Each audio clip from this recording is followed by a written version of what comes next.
Welcome to Inside the Lines, presented by BetMGM, joined by Rachel Doerrie and John Daigle. I'm Olivia Harlan Dekker. A little different episode this week as we focus more on props for the big game. If you want to see our analysis on the side and total, last week's episode is still available on the BetMGM YouTube channel, so go check that one out.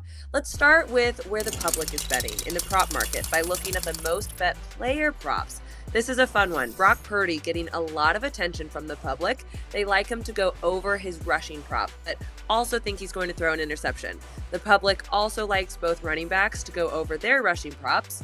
And of course, Travis Kelce has to be on this list, with the public expecting him to go over his receiving yards prop. Rachel, which one of these props are you fading the public on? Yeah, you know what? I think the public is right on a lot of these props, but I'm going to fade one, and I'm going to go with Brock Purdy under his interception line. I think when you look at it, he had the 4 in the one game against the Ravens, but he's been relatively clean outside of that. And the Kansas City Chiefs defense was in the bottom of the NFL this year at interceptions. Yes, they have L'Jarius Sneed and Trent McDuffie, but I think Brock Purdy is going to be smart enough to stay away from the players that are kind of within their vicinity of being covered. They're going to rely on Christian McCaffrey, likely Deebo Samuel, and I think he's going to have a better sort of plan to take care of the ball. And so I'm going to go with the under on his interception prop. I think he's going to have to take care of the ball here, and that's exactly what Kyle Shanahan is going to scheme up. Okay, John, which prop is the public wrong about here?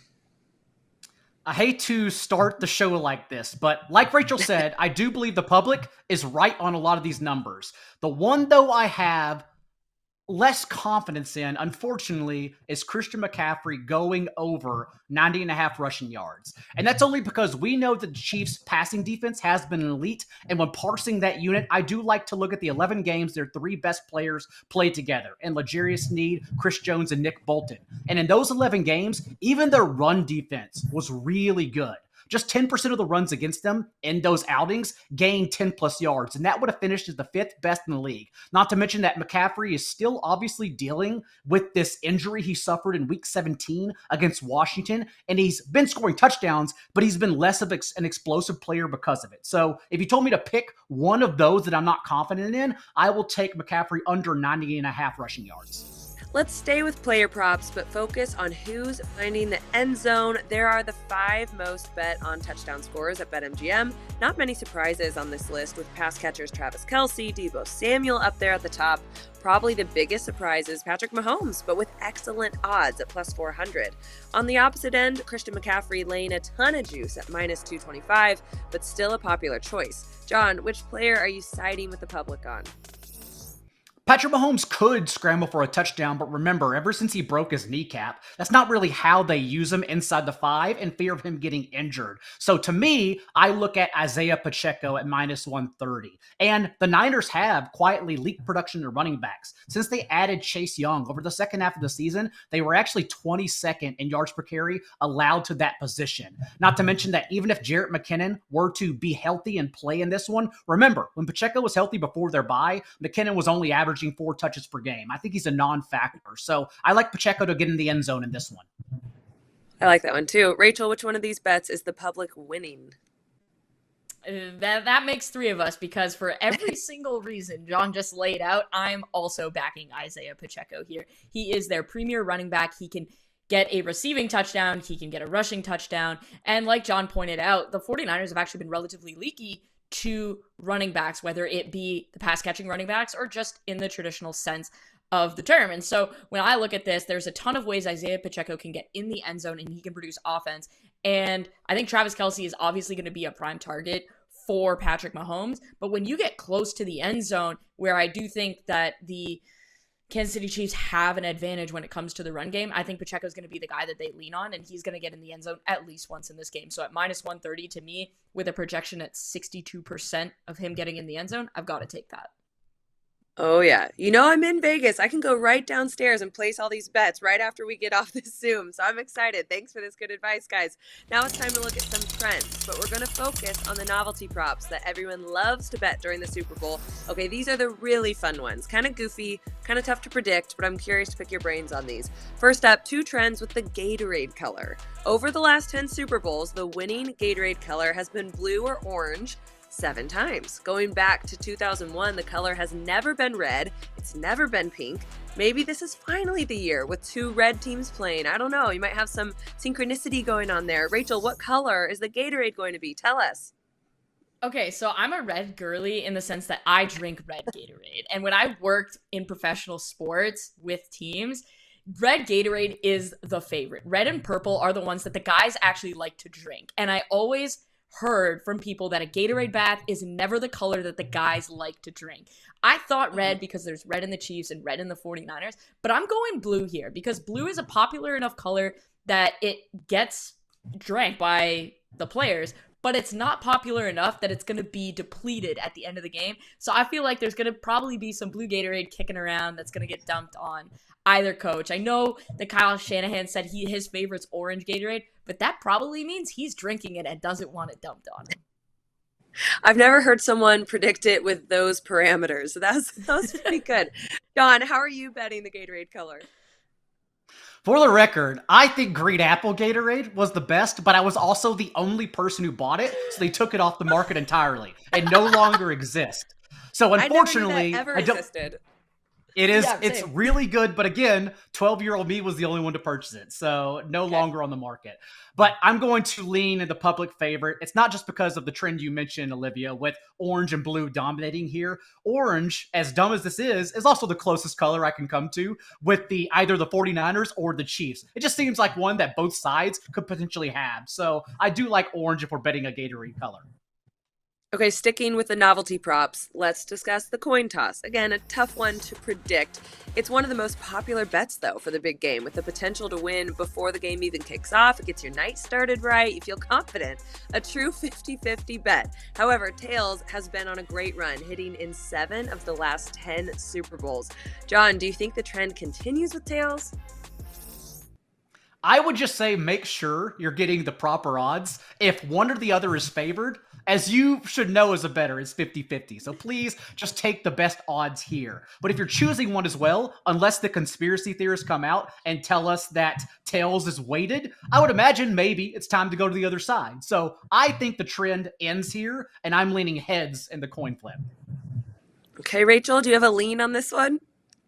Okay, so I'm right there with John in the sense that, like, if you see anything at plus money, that is what you take because 50-50 is 50-50. Basically, use your brain in terms of probability. However, I'm going Tails never fails. That is just something that I've lived by pretty much since I started betting. It's worked out pretty nice for me. I have zero math or any insight like I did with the Gatorade. It's simply a coin flip, and so I'm going with Tails just because that's what it's been. Okay, I like it. I like the idea of winning that one before the game even kicks off. That's a good start to your night. It's time to find some leverage in the market. That's right, alt line leverage is here. We're going to share our favorite alternate lines for any bet this weekend. Rachel, where are you finding leverage with an alternate line this week? I'm going with Rashee Rice. He is Patrick Mahomes' best receiver target that isn't named Travis Kelce. They've developed a rapport with trust, and my model has him projected for over 90 yards. So getting him at plus money at 75 receiving yards is an absolute no-brainer for me. I might ladder him all the way up. Who even knows? But when I look at this, his line is 67.5 or even 65.5 on some books. And when my model has him at over 90, getting him at 75 plus at plus 115, I like that 15 points there on the plus money side, so he's my guy, and I'm going with him. I love that. John, what alternate line are you eyeing? Anyone that's siding with the Niners is basically assuming the running game behind Christian McCaffrey dominates this one. But I always like to step back and I ask myself, if Andy Reid and Steve Spagnuolo are making adjustments with this 2-week bye in order to stop the run and force the Niners to win through the air, what happens? Can Brock Purdy do it? And given how elite the Chiefs' passing defense is, if that is the game plan, I'm not so sure. So I understand the Chiefs are dogs. I don't expect that 2.5 points to move much. I'm taking it, though, all the way up, and I'm moving the Chiefs to 6.5-point favorites and betting that at plus 262 in case the worst outcome happens here for the Niners and they just can't move the ball against, again, what is the unit that has been most overlooked in the market over the last month, the Chiefs defense. Okay, let's check out some more spots for value with the Misprice Market Exchange. We're going to tell you which lines we believe are mispriced, resulting in good value. John, where do you see a misprice in this market? I believe Deebo Samuel, 59.5 receiving yards, is mispriced and too low, if only because his teammate, Brandon Ayuk, has the same exact number. And that shouldn't be the case because we talk about how both offenses are going to function, and Brandon Ayuk has run 90% of his routes from the boundary, where L'Jarius Sneed has shut down opposing receivers. In 19 games for Sneed, only 2 guys have gone over 70 yards. And so if we're giving Deebo the same number as Ayuk, who we don't expect I don't expect to have much production in this game, it just seems like the incorrect line. So I like Deebo to go over his yardage, and I believe it's mispriced. Okay, Rachel, which bet is mispriced in your eyes? I look at Christian McCaffrey here, and yes, I do have concerns about the 49ers being able to move the ball downfield, but my model has Christian McCaffrey projected for 1.9 touchdowns, and I'm getting him at plus 225 for 2+ touchdowns. That is insane value as far as I'm concerned. Yes, the model doesn't have him getting all the way to 2, but it certainly shouldn't be priced at plus 225 based on my model. Christian McCaffrey has scored 2-3 touchdowns quite a few times this season, and I think that if the 49ers are going to be able to keep this one close and avoid that alt line misprice that John just laid out, I think Christian McCaffrey is probably going to have to get in the end zone a couple times, and at plus 225 with the combination of my model, that's where I'm going here. Yeah, it's great value. Before we wrap up the episode, we're giving you our blue chip bets, aka our best bets. Anything we love. It can be spread, money line, total, prop, whatever you want for the big game. Rachel, what is your blue chip bet for Super Bowl 58? I don't ever bet against Patrick Mahomes, so I am going KC plus 2.5. I think at this point, getting KC at plus money, I have them on the money line. I'm absolutely going to back the alternate spread that John laid out. So getting them at plus 2, you giving me Patrick Mahomes and you're giving me points, I'm taking them every single time. And so I look at this and I go, you've got a better quarterback in Patrick Mahomes than Brock Purdy. You've got Steve Spagnuolo, who really has one of the top defenses in the league firing on all cylinders. I love this play, and I think Patrick Mahomes is going to be 3-2 in Super Bowls after Sunday. Boy, that's incredible. Then it's a true dynasty. If they have 3 Super Bowl wins, we can officially call this the Chiefs dynasty. John, what's your blue chip bet for the Super Bowl? I'm telling Rachel, and I'm actually personally taking away the points. I'm just laying the Chiefs money line because I think they win this game outright. I do understand why people are backing the Niners, and there's a lot of sharp people I know that are coming in trying to explain the Niners having such an elite running game. But we saw that from the Bills, too, that averaged over 8 yards per carry in the first half, and it didn't matter whatsoever. All the Chiefs did was adjust at halftime like they did in the Super Bowl last year against the Eagles because they are more familiar with the situation than the Niners. And then the Bills quietly even averaged just 3.5 yards per carry in the second half. I don't believe you can win at this level of football with an elite running game. You still have to have your quarterback make plays. And who is better at quarterback than making plays than Patrick Mahomes? So to me, it's the Chiefs outright this Sunday. Okay, guys, that wraps up our final show of the season. It's been so much fun. We were just joking we might still join just on our Zoom call just so we can still, shoot the breeze a little bit. But I appreciate your insight all season long. Thanks for all of you for watching at home. Stay tuned to the BetMGM YouTube channel for more sports betting content. You'll always see everything you need to know right there on the BetMGM YouTube channel. Thanks. Enjoy the Super Bowl.